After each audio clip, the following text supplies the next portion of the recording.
you hearing around the league about these Cowboys?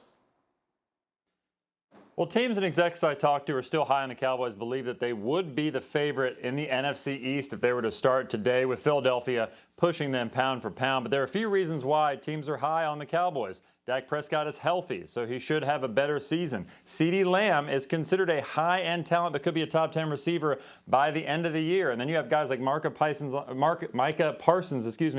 the other end that are elite, 1% type players that can kind of wreck the game at any time. So there's enough talent to get by where they probably are closer to the top 10 than middle of the road based on people I talk to. Booker, you talked about this offense being better in Dallas this year. Why do you think they're seeing this kind of disrespect, middle of the road in terms of offenses and teams in the NFL, according to this ranking? Well, I think it would probably be because the offensive line is not what it used to be. Tyron Smith is aging at left tackle. You got to replace Amari Cooper. Ezekiel Elliott is not what he used to be. So I can go on.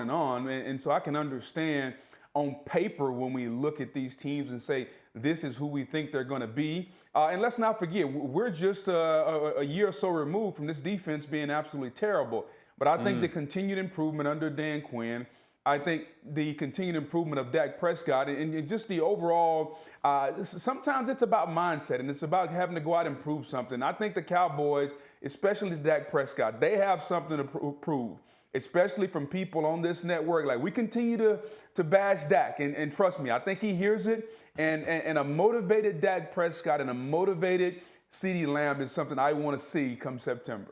So, Booker, what do you need to see from Dak this year?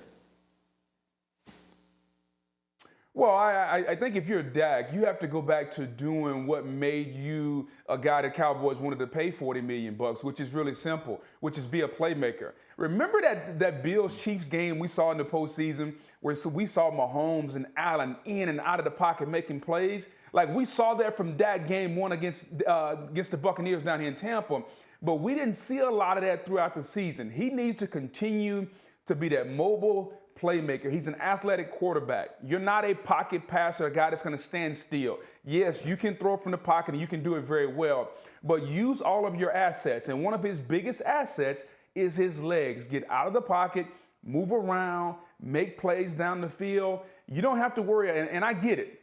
If you've ever been hurt and you've ever done something the way that Dak did with his ankle, there's some hesitancy to do it again. But he's got to get over that and get out and move around and be a mobile quarterback, because that's what made Dak Dak. And I didn't think he did that toward the end of the season last year.